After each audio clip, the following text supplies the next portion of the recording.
There's a lot of jargon thrown around in the trading community, so in this video, I'm going to explain the most common terms that you should know when starting out. So for the purposes of this video, I will use simplified definitions as they most commonly relate to trading. It should give you a basic idea of what people are talking about when you see these acronyms or hear these terms. If you want to learn more about the technical definitions, Google is your friend. And thanks to TradeStation for sponsoring this video. Equities refer to stocks. If someone is trading equities, they are usually referring to shares of a stock like Apple or Tesla or whatever. Stock options are derivative tradable contracts. It's called a derivative because its value is derived from an underlying asset. So if you bought an Apple stock option, Apple is the underlying asset. Each contract represents 100 shares of the underlying. To keep things really simple, when you see the word underlying, you can replace it with the word stock in your head. Futures are also a derivative contract. The underlying assets here can be physical commodities like oil or oranges, or financial instruments like the S&P 500 or NASDAQ indices.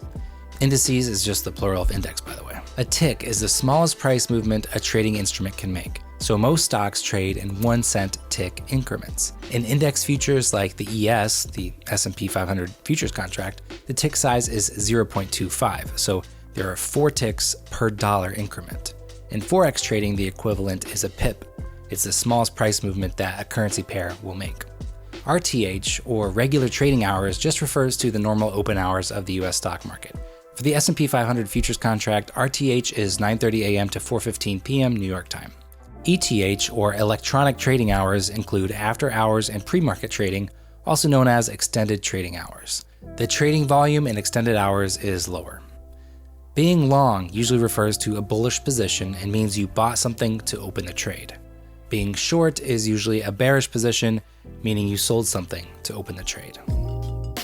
A stop, or stop loss, is where you will exit a trade. A hard stop is an actual order that you place ahead of time and will execute automatically, and a mental stop is a manual stop that you will execute yourself. Most commonly, people use mental stops with stock options because the pricing of the contracts can fluctuate a lot and you may prefer to exit when the underlying hits a specific price as opposed to the contract hitting a specific price. Next, scalping. Scalping refers to short-term intraday trades. This could be a minute to 30 minutes to an hour. This is used loosely but generally describes trades taken on smaller time frames. Swinging is when you go to key parties and walk around grocery stores with just a pineapple in your cart. But swinging with stocks is when you hold a trade at least overnight. You could swing it a day, a week, a month, but the point is it's not a day trade and you're probably looking to catch a bigger move. Risk reward is a ratio that shows how much you're risking compared to how much you stand to gain on a trade. If you have a 1 to 3 risk to reward, that means you risk $1 to win $3, or 50 to win 150, or 69 to win 207, or 420. Your cost basis is the price you paid for a stock. Averaging down is when you lower the cost basis of a trade by adding to a position at a lower price. So if you bought 1 share at $10 and 1 share at $9, your cost basis would be $9.50. Candlesticks are the most common way to represent price on a chart. A candlestick will show you the highest value price reached, where price opened, where price closed, and the lowest value price reached. There are a lot of candlestick patterns which some traders use as part of their trading strategy.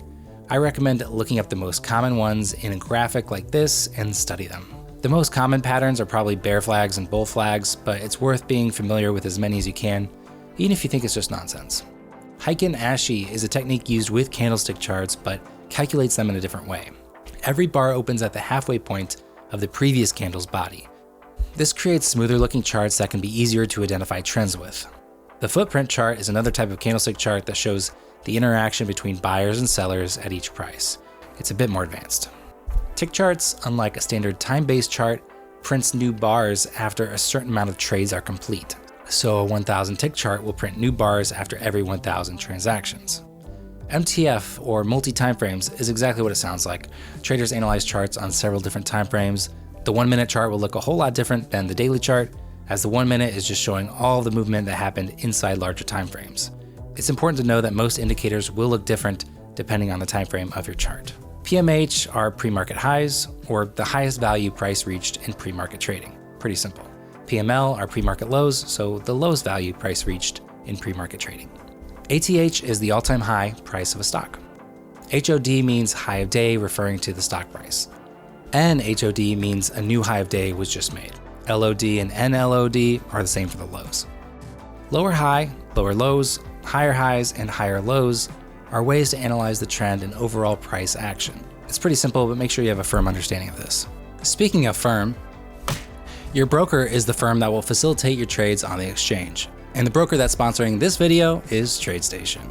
TradeStation is an equities, options, futures, and crypto broker, one of the few independent direct access and self-clearing brokers in all major asset classes. They have top-rated mobile and web applications, which makes it easy for a beginner as you learn to invest, but still has all the advanced features that users rely on. One of my favorite features is its integration with TradingView. So if you love TradingView for charting like me, you can trade directly from those charts with a TradeStation account. If that wasn't enough, there's commission-free trading available for stocks, ETFs, and options, and competitive pricing on futures and crypto. TradeStation was started almost 40 years ago and was one of the first to offer a democratized trading platform, and at its heart, it's a fintech company, developing their own applications, APIs, and execution algorithms. If you want to check out TradeStation for yourself, you'll receive $150 as a new client when you sign up with this promo code. And you just need a $500 deposit to get your paws on that promo. So to learn more and sign up, check out tradestation.com/Inskeep, or just click the link down in the description. Let's talk about indicators. Volume displays the amount of trading volume per bar. Volume profile displays the amount of trading volume by price, so it is shown as a vertical histogram on your chart. Moving averages calculate the price from previous periods and averages it out.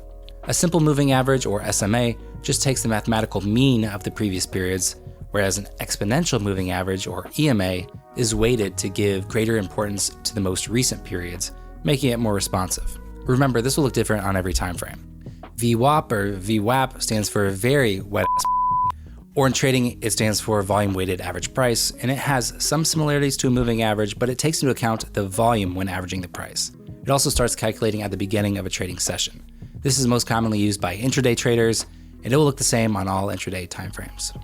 RSI, or the Relative Strength Index, is a momentum oscillator that looks to identify when a stock is oversold or overbought, and potentially primed to pull back or reverse direction. The downside is when a stock is trending, RSI can stay in the overbought or oversold region for quite a while. MACD is moving average convergence divergence and is another momentum indicator that shows the relationship between two exponential moving averages. The default is a 26-period EMA and a 12-period EMA with a horizontal 9 EMA as a signal line. This can help you get an idea of the stock's cycles and help you identify when a stock may be overbought or oversold.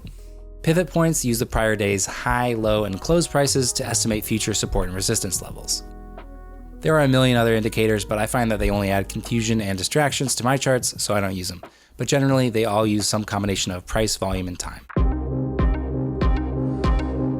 Let's move on to some options-specific terms. If you want to learn more in depth, I will link an Options for Beginners video below. Calls are options contracts where you want the price of the stock to increase. Puts are options contracts where you want the price of the stock to decrease. The expiration or expiry is the date when your options contract expire. Strike price is the price at which the options contract could be exercised. It's worth mentioning most day traders do not exercise their options, they merely sell them when their price targets are hit and pocket the profit. If you are long calls, that is a bullish stock options position. If you are long puts, that is a bearish stock options position. Now, if you are literally short puts, that means you sold or wrote a put contract to open a trade, and that would actually be a bullish position. So that is why there needs to be some distinction, but most commonly, people will say they are shorting an equity with puts, which is a bearish position. OTM, ATM, and ITM all refer to the strike price of an options contract. OTM means the option is out of the money, meaning it's farther away from the current price of the stock. ATM is at the money, meaning the strike is about the same as the current price, and ITM is in the money, meaning the stock has already surpassed the strike price, and that contract has some intrinsic value. The Greeks refer to the factors that contribute to an option's value. Delta measures the change in price resulting in the change to the underlying asset, usually a stock. Gamma measures delta's rate of change over time and the rate of change in the underlying asset. Theta refers to the rate of decline in the value of a contract over time decay. If nothing else changes, an option will lose value as it gets closer to expiration. And you could think of Vega as a measure of volatility. Generally, the more volatile a stock moves, the more expensive its options contract will be. IV crush refers to the implied volatility decreasing quickly, crushing the value of your options contracts. This usually happens after an important event like earnings announcements. If you buy calls on Tesla right before earnings thinking they will report really good numbers, and you think the stock will go up, maybe you're right, but because leading up to earnings the implied volatility was high, your options contract had an inflated price. Now that the unknown of earnings is known, implied volatility goes down and brings down the value of the contract, even if the stock increases in price. It can take a rather large price increase in order to counteract IV crush, which is one of the reasons holding an options contract through earnings is really risky. Options spreads are strategies where you simultaneously buy and sell options on the same stock, but with different strike prices or expiration dates to change the risk profile of the trade. Okay, that was a lot, but I just wanted to scratch the surface and introduce and define some of the most common terms you'll probably come across, even though I'm sure there are a bunch that I forgot. Again, if you want to know more about anything, search investopedia.com or Google or ask ChatGPT or something. I'll link some videos below for you to check out as well. Thanks for watching. I'll see you in the next one. Get out of here. Dude, speaking of firms. You can't see your butt. You can? No. Say, speaking of firms, thank you, and I'll get up. I cannot do that with a straight face. Speaking of firm, your broker is the firm that will help...